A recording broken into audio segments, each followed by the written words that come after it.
Boa noite. Voltamos aqui à nossa educação de videoaulas, né? Continuando as nossas aulas de história. Aqui, então, nossa segundo videoaula do terceiro ano. E continuamos a refletir sobre o Brasil republicano. Na aula passada, a gente viu algumas das principais características dessa república, né? Vimos que os primeiros anos da república, os 40 primeiros anos da república, ficou configurado como Primeira República. É uma república oligárquica, né? É uma república em que o controle é das oligarquias, ou seja, das famílias que são poderosas de cada estado, e o poder dos coronéis, né? Coronéis, a gente também já tinha conversado, que é essa figura ali que exerce um poder local, né? Geralmente fazendeiros. E no começo da República ficou muito marcado, logo na primeira Constituição, um afastamento da população dos direitos políticos, né? Do poder mesmo político. Então a República ela já começa com essa contradição.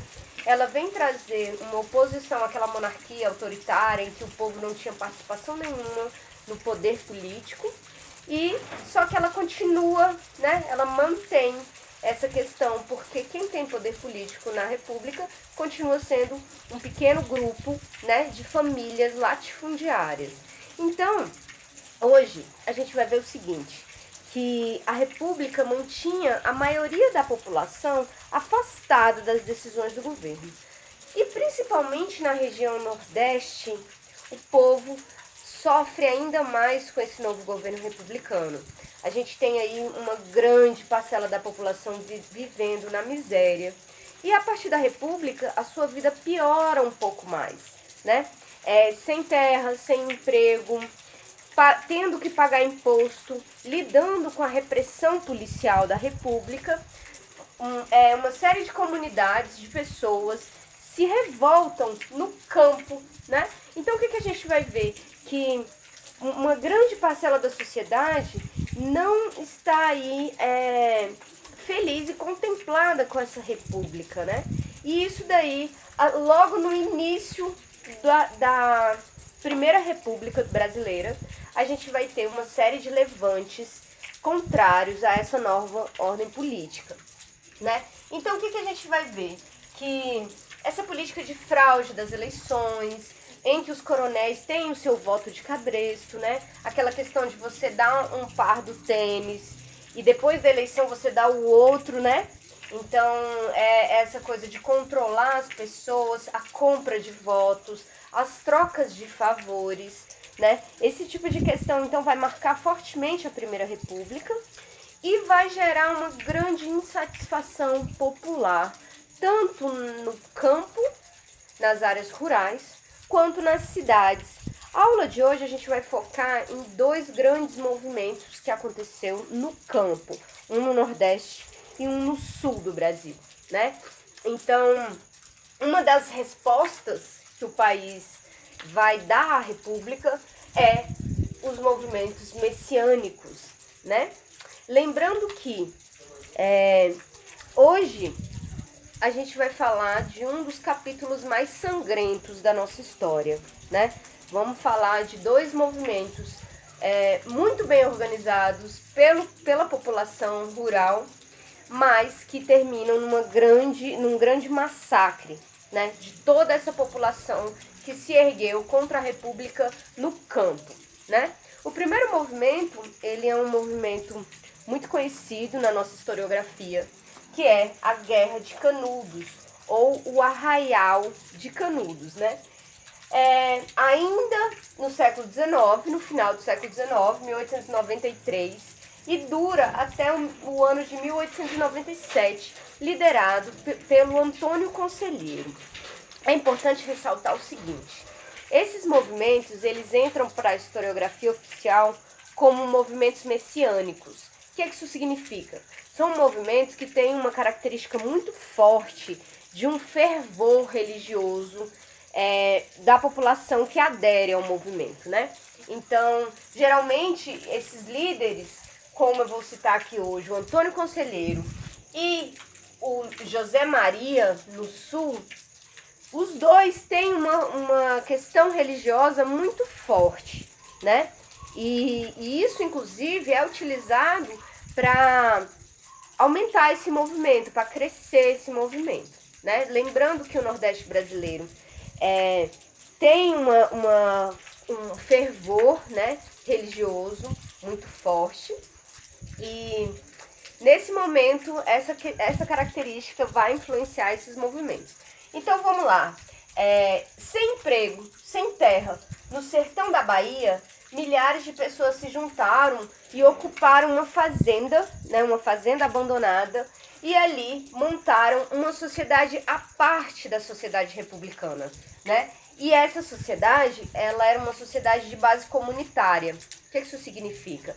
Que todos tinham terra e todos tinham o gado e as plantações eram de todos, né? Então a gente chama isso de comum, né? Uma base comunitária. Essas sociedades, elas começaram a ser organizadas aí pelo Antônio Conselheiro e rapidamente começaram a crescer e se destacar muito, né? Então o que acontecia? Aquelas pessoas que estavam vivendo nas cidades, né, nos interiores do Nordeste brasileiro, aqui no caso da Bahia, que não tinham perspectiva de emprego, que não tinham terra para plantar e que começaram a lidar com algumas questões novas que a República trouxe, como a cobrança de impostos e uma maior repressão policial, né? Essas duas questões são decisivas, mas tem outra questão decisiva para esses movimentos também, que é a laicização do Estado. O que é isso? A República, na sua Constituição de 1891, ela determina que o Brasil nós agora somos um Estado laico. O que isso significa? É um Estado separado da Igreja, né? Da fé. E isso, na visão do Antônio Conselheiro e do Arraial de Canudos, era um problema, né? Porque essas pessoas eram muito religiosas e achavam ali, então, que a República viria interferir na sua religiosidade. Na verdade, esse movimento chamava a República de República do Cão, né? Justamente por vincular essa questão do Estado laico. O Arraial de Canudos, ele começou a crescer, né? E as pessoas começaram a se tornar independentes do governo, né? Ali elas começaram a autogerir suas vidas. O que isso significa? Não precisar mais do governo, né? Você planta, você colhe, você vive em comunidade, e aquilo ali começou a chamar muita atenção. O Arraial de Canudos chegou a ter, numa média de 25 mil pessoas, né? E isso daí já começou a gerar muito incômodo. Quem foram os principais grupos incomodados com essa grande comunidade liderada pelo Antônio Conselheiro? Bom, nós temos, de um lado, os coronéis, né? Os coronéis ali que começam a se preocupar com um movimento crescente, né? De um movimento que vai levar a uma possível falta de mão de obra, né? Para eles, mas também um movimento que pode servir de exemplo para o resto do Brasil, né? Então as autoridades, a oligarquia local, ela vai começar a se incomodar muito com esse movimento, né? Imagina se uma questão dessa vira moda. Imagina se pessoas aí no Nordeste inteiro e no Brasil inteiro decidem se organizar por conta própria, né? Decidem ali levar suas vidas de acordo com seus princípios, desconsiderando o Estado brasileiro, né? Então, dessa perspectiva, os coronéis começaram a se incomodar muito com o movimento. Outra força bastante poderosa que se incomoda com o Arraial de Canudos é justamente a Igreja Católica. Por quê? Sendo um forte poder local, a Igreja Católica vai pensar o seguinte: bom, e esse pessoal que fica falando de fé, de Deus, de religião e juntando as pessoas? Esse pessoal não está dentro da Igreja Católica, apesar de serem cristãos, né, comungarem ali a fé em Deus e tudo mais, esse pessoal começa a se organizar de forma autônoma à igreja. Então a igreja também começa a sentir que pode perder o seu poder, né? O seu lugar ali como principal autoridade religiosa, né? Então o que vai acontecer? Diante dessa comunidade que surge no sertão baiano, a igreja e os coronéis, eles vão acionar o poder federal, né? Então é nesse momento que o governo federal começa a questionar. Bom, olha só, é uma comunidade que tem lavoura e gado de todo mundo, né? Que tudo é repartido para todos, que todos têm o seu pedaço de terra, né? E que já tem mais de 25 mil pessoas. Como é que a gente vai lidar com essa questão? Então o governo federal, ele se atenta que Canudos pode ser um grande exemplo aí para pessoas insatisfeitas no campo em todo o Brasil. Então é nesse sentido que os coronéis e a igreja, por ser uma experiência comunitária, Canudos significou uma alternativa para as populações marginalizadas. E então é isso que incomoda, né? Primeiro o poder local e posteriormente esse poder local aciona o poder federal, nacional, contra essa comunidade, né? Era uma sociedade igualitária, todos podiam plantar. Canudos era uma alternativa ao poder político e econômico predominante. Então é importantíssimo que a gente dê uma pausa agora para pensar o seguinte. Em todos os processos históricos do nosso país, desde 1500, embora a história oficial nem sempre coloque a resistência, ela sempre aconteceu. Sempre houveram grupos insatisfeitos com o poder que está colocado e se organizou contra esse poder. Canudos e Contestado, que estamos falando hoje, se organizaram independente desse poder. Eles não se organizaram necessariamente na oposição à república, eles simplesmente voltaram a si mesmos e construíram essa sociedade igualitária.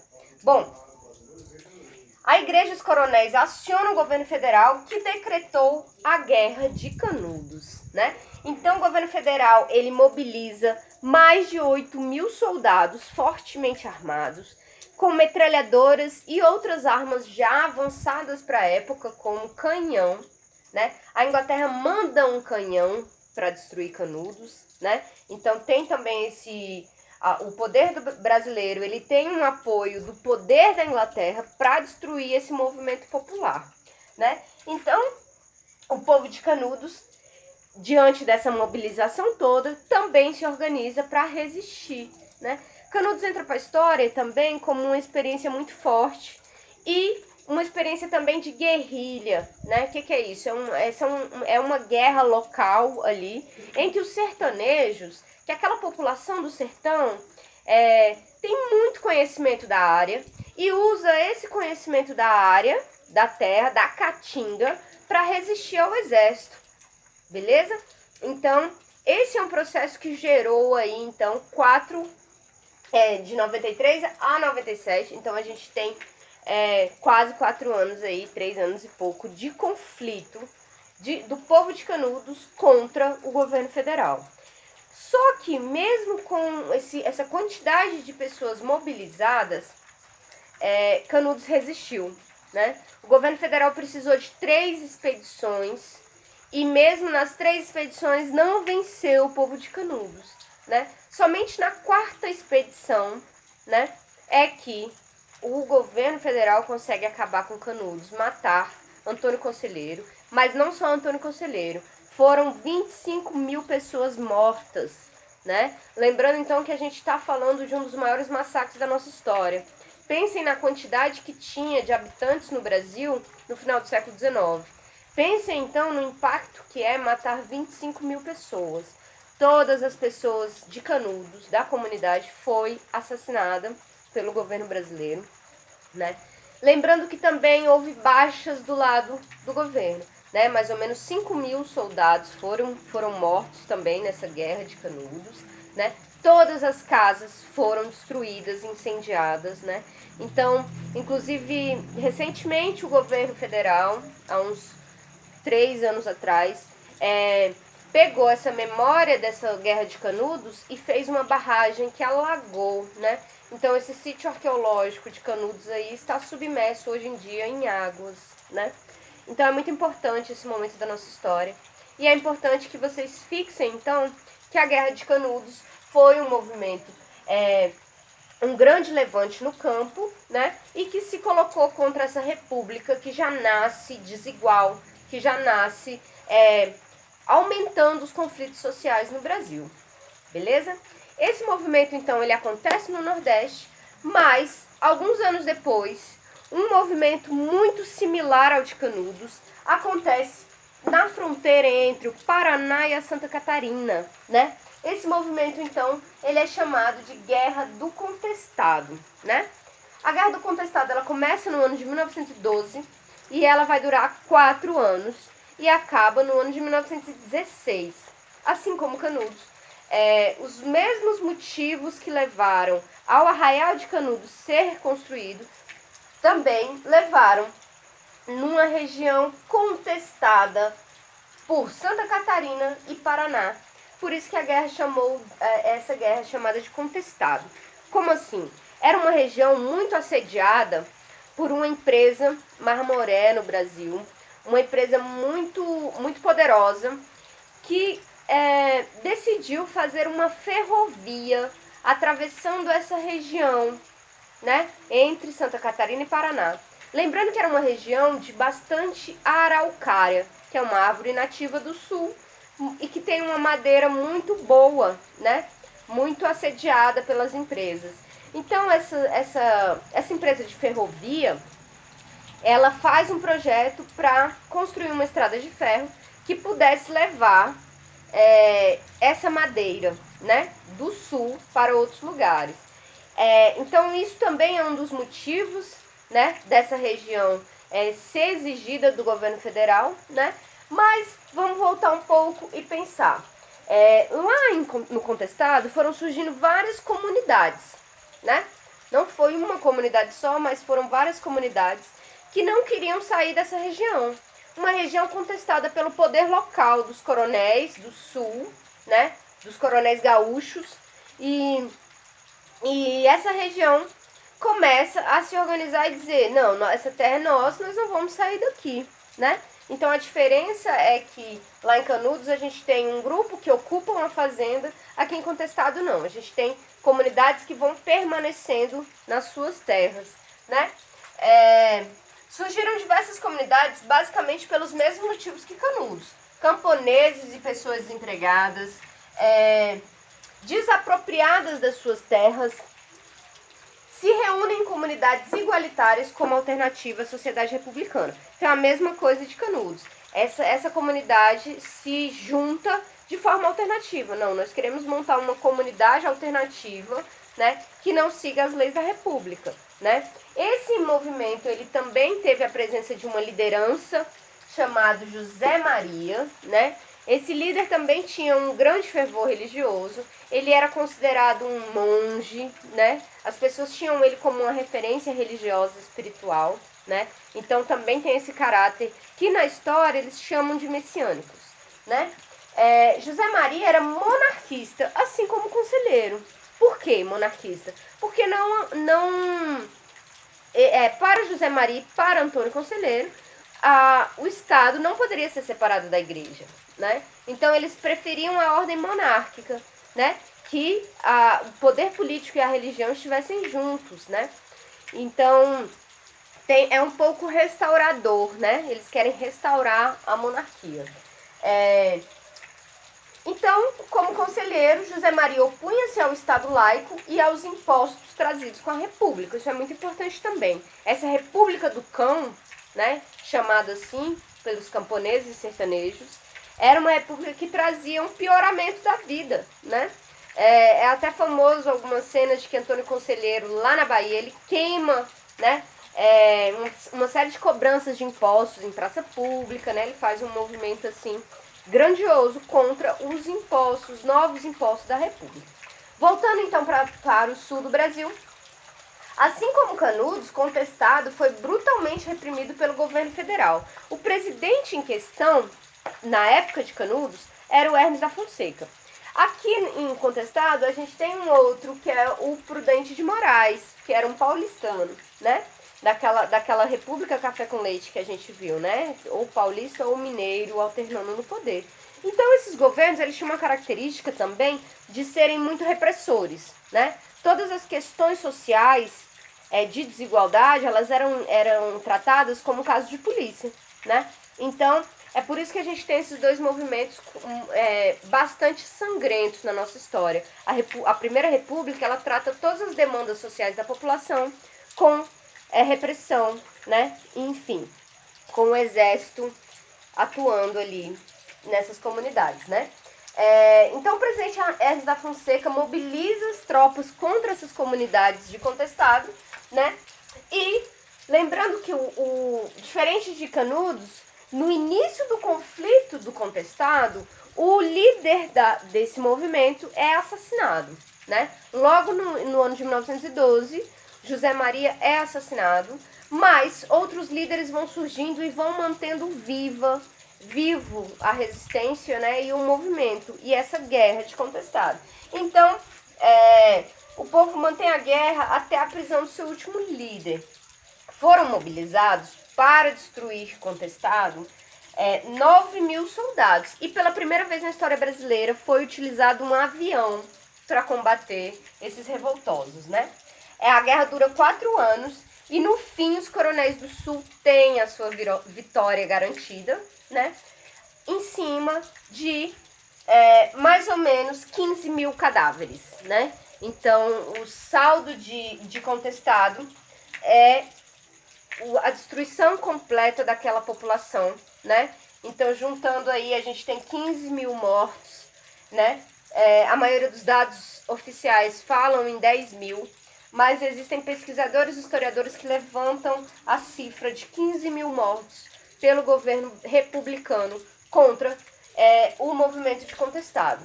Então, só para a gente ter uma noção que não era toda a sociedade que queria essa república.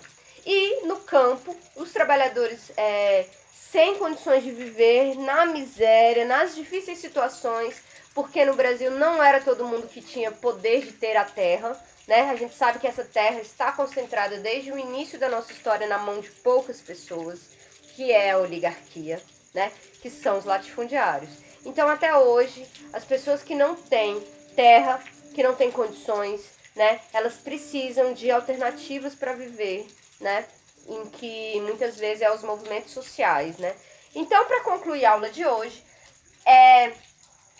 os movimentos no campo, né? Os movimentos, as revoltas da Primeira República no campo, vêm mostrar que essa república não representa ali uma garantia de direitos sociais e políticos para a população brasileira. Ela mantém. Então é aí que entra o nosso conceito de mudanças e permanências, né? Mudam-se algumas questões, mas permanece o poder político nas mãos das mesmas famílias ricas, latifundiárias do país, né?